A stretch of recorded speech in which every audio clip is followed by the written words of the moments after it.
दिबांग अंतरिम समझौते के ड्राफ्ट में ही, खाके में ही रोज बरोज ये बदलाव, ये क्या दर्शा रहे हैं? और हमें क्लैरिटी, आपको क्लैरिटी मिली क्या? मैं ईमानदारी से कह रहा हूं, मैं अभी क्लैरिटी नहीं ले पाया हूं अपने मन में कि हो क्या रहा है। देखिए क्या है कि ये अंतरिम व्यापार समझौता है, उसका ये फ्रेमवर्क है। एग्जैक्टली, खाका है, समझौता तक नहीं, उसका भी फ्रेमवर्क है। यस, तो ये फ्रेमवर्क है, तो उसमें इतनी गुंजाइश है कि जो ताकतवर होगा वो इसको अपने मनमाफिक ढंग से आगे पीछे कर रहा है। हम लोग सिर्फ उसको देख रहे हैं, जी हजूरी कर रहे हैं, क्योंकि इसमें हमारी गोटी कहीं ना कहीं दबी हुई है। इसीलिए हम फंसे हुए हैं। हम फंसे हुए हैं। हाँ। हम फंसे हुए हैं, इसलिए हम जो वो कह रहे हैं वो मान रहे हैं। मतलब ये 11 महीने जो बातचीत चल रही थी, यकायक 2 तारीख को ऐसा क्या हुआ, 2 फरवरी को, और ट्वीट भी डोनाल्ड ट्रंप ने किया कि व्यापार समझौता हो गया। बिल्कुल, जो अभी तक तो बहुत सारी बातें 11 महीने से चल रहा था ना। और ट्रम्प जब ऐसे ट्वीट करते हैं, हमने स्वीज फायर वाला आपने उल्लेख भी किया जो पाकिस्तान के साथ हुआ, और उन्होंने कहा कि मैंने लड़ाई रुकवा दी। जब भी ट्रम्प ऐसे कभी भी ट्वीट करते हैं, वो साफ होता है, वो खुद तय करते हैं कि क्या हुआ और है। इसमें सबसे, उसके बाद फिर समझौते होते हैं। दिबांग, इसमें तो आपका इतना तजुर्बा है, सबसे दिलचस्प बात मुझे लगी, और मैं पहले दिन से ये सवाल कर रहा था, भाई ये समझौता हुआ तो वो हस्ताक्षर करते हुए तो कोई दिखाई नहीं। कहां हुआ वो समझौता, कैसे हुआ? समझौते पे हस्ताक्षर होते, अंतरिम भी होगा, उस पर भी हस्ताक्षर होंगे ना, फाइलें, उनका इंटरचेंज होगा कि नहीं? बिल्कुल, मैं वही कह रहा हूं संदीप, कि ये जब भी ट्रम्प ट्वीट करते हैं वो बताते हैं कि ये होगा। जब वो बता लेते हैं उसके बाद वो समझौते पे साइन होंगे। आप ये समझ जाइए कितना ज्यादा डोमिनेंस है इस समय ट्रम्प का इस पूरे मामले में, वो इसको दिखाता है। एक बहुत बहुत महत्वपूर्ण शब्द है संप्रभुता, बहुत महत्वपूर्ण शब्द है आत्मसम्मान। आप नहीं तय करेंगे कि तेल कहां से आ रहा है। अभी एक सज्जन बोल रहे थे कि साहब वो वेनेजुएला से यहां पर 7 से 8 डॉलर प्रति बैरल महंगा पड़ेगा। हाँ, दूसरा ट्रांसपोर्टेशन कॉस्ट में ही फर्क दूसरा है। हाँ। आपकी जो पुरानी रिफाइनरीज हैं, जो छोटी रिफाइनरीज हैं, उसमें वो तेल को रिफाइन नहीं कर पाएंगी, क्योंकि उसमें सल्फर की मात्रा कहीं ज्यादा होती है, ज्यादा है, थिक होता है, ज्यादा है जी। थिक विस्कोसिटी, थिक ज्यादा है वो। तो अगर ये हालत है, फिर भी हम लोग खुश हो रहे हैं। बांग्लादेश वाली जो बात चल रही है, क्या कह रहा है अमेरिका कि आप हमसे कॉटन लीजिए। कॉटन कौन कौन प्रोड्यूस करते हैं? कॉटन भारत, चीन, ब्राजील और यूएस, ये बड़े प्रोड्यूसर्स हैं कॉटन के। चीन को उसमें हमारा 15 करोड़ का धंधा तो वो खा गए। हम कपास दे रहे थे और सूत दे रहे थे, 15 करोड़ का तो नुकसान वो हो गया। उन्होंने साफ कहा आप हमसे लीजिए और हमें कपड़े दे दीजिए, और हमें दे दीजिए। और हम 94,000 करोड़ का कपड़ा भी देते हैं अमेरिका को, वो हमसे कैसे लेगा? 15,000 करोड़ का तो ये नुकसान हो गया, और 94,000 करोड़ में कितने का नुकसान? वो ये दिखा रहा है कि आपके पड़ोसी को भी कपास 4.5 करोड़ लोगों की जीविका निर्भर है कपड़ा व्यापार पर। बिल्कुल, वो बता रहा है कि हम आपके पड़ोसी को कपास हम बेचेंगे, आप नहीं बेच पाएंगे, आप पर हम टैक्स लगाएंगे। बांग्लादेश पसंद है, बिल्कुल, क्योंकि उसे अपना कपास बेचना है। कपास के बड़े तो बड़े हम क्यों नहीं कह सकते हम तो रूस से तेल खरीदेंगे?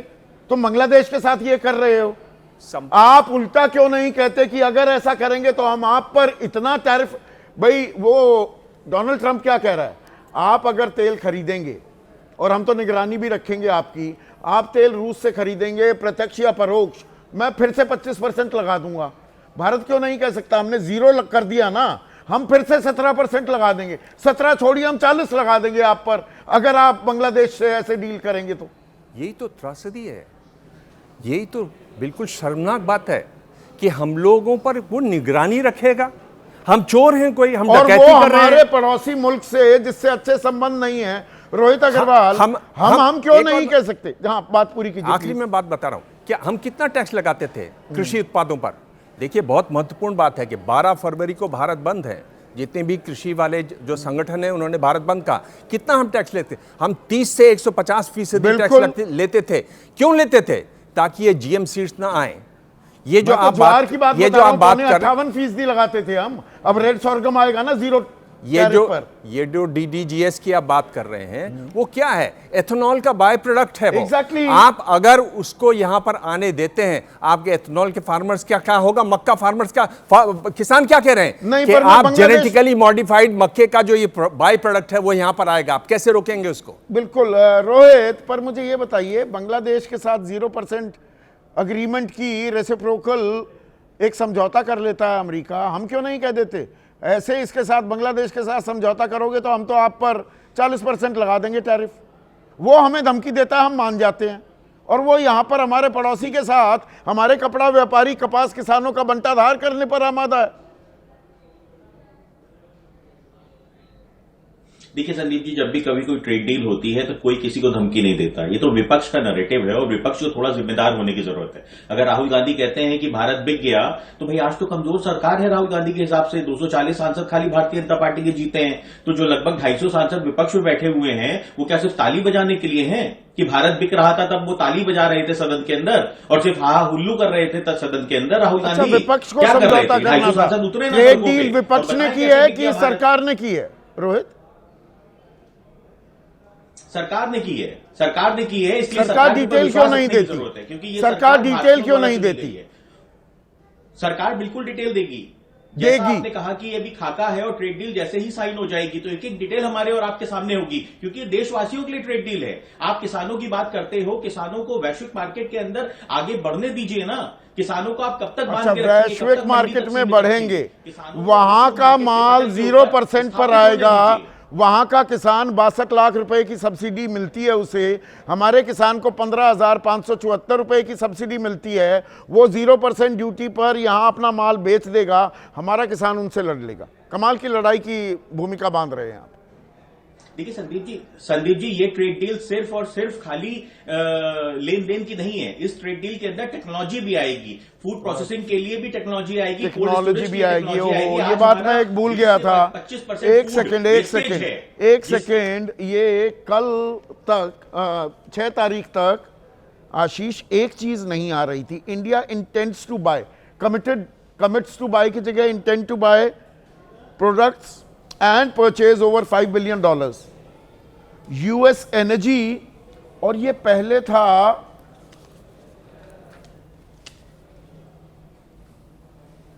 Aircraft and air parts, precious metals, technology products and coking coal. लेकिन ये 9 तारीख को 2 दिन पहले हो गया US Energy information and communication technology, coal and other products. Information and communication technology $500 billion, 45 lakh crore, हर साल 9 लाख करोड़। देखिए, ये जो अभी आपके गेस्ट बोल रहे थे संदीप जी कि सरकार इसकी जानकारी देगी, और पहले ही आप और दिवांग जी जब चर्चा कर रहे थे तो उन्होंने कहा ये फ्रेमवर्क है। मैंने एक बड़ा इंटरेस्टिंग वो देखा, पाथ फॉरवर्ड इसको कहा गया। पिछली बार ना आपको याद आएगा ना दिवांग जी को याद आएगा, रिच एक्सपीरियंस है आप दोनों का, कि इस तरह से किसी भी ट्रेड पॉलिसी को लेकर के फ्लक्चुएशंस कभी देखने को नहीं मिली थी। तो ये जो जंप मार रहे हैं, कभी यहाँ से वहाँ, कभी वहाँ से वहाँ, और आपके एक और गेस्ट अभी टेक्सटाइल्स को लेकर के पक्ष को डिफेंड करने की कोशिश कर रहे थे। साच को आज किया, अगर कल जो टेक्सटाइल इंडस्ट्री में बड़ी बड़ी कंपनीज हैं उनके शेयर्स को जो प्रेशर झेलना पड़ा है उसके आंकड़े हम सामने रख देंगे तो इनको समझ में आ जाएगा, दूध का दूध पानी का पानी हो जाएगा कि कितने दूध का दूध इस डील पर, दूध का दूध पानी का पानी कब होगा?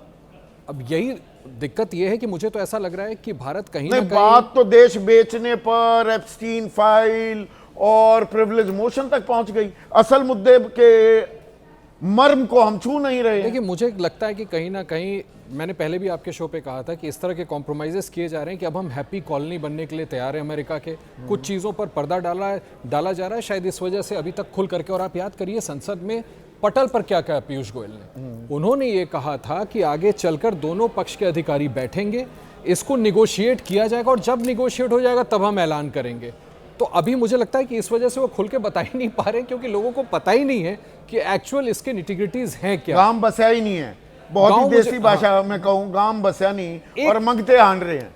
बात बिल्कुल सही है, लेकिन हैविंग सेड दैट, मुझे एक चीज फेयर पॉइंट आउट करनी पड़ेगी, उसमें आप थोड़ा ज्यादा रोशनी डाल सकते हैं कि देखिए, अमेरिका इतना बड़ा सुपर पावर है कि अगर आपको उनके साथ डील करना है या कोई भी आपको नीतिगत फैसला करना है तो कॉम्प्रोमाइजेस तो आपको करने पड़ेंगे। जैसे हमने देखा था इंडो यूएस न्यूक्लियर डील के समय, ऐसा नहीं है राहुल गांधी आज कटघरे में खड़ा कर रहे हैं, उस समय डॉक्टर मनमोहन सिंह को भी बहुत बड़ा कॉम्प्रोमाइज करना पड़ा था। सरकार पर बात, कॉम्प्रोमाइज पर देश हित है या आत्मसमर्पण है या एक हाथ दे एक हाथ ले का खेल हो रहा है? कम से कम क्लैरिटी तो आनी चाहिए, या राजनीति हावी रहेगी, आरोप प्रत्यारोप होंगे, बयानबाजी होगी और आप और मैं सर खुजलाते रह जाएंगे।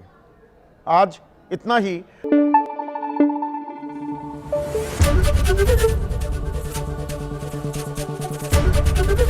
एबीपी न्यूज आपको रखे आगे।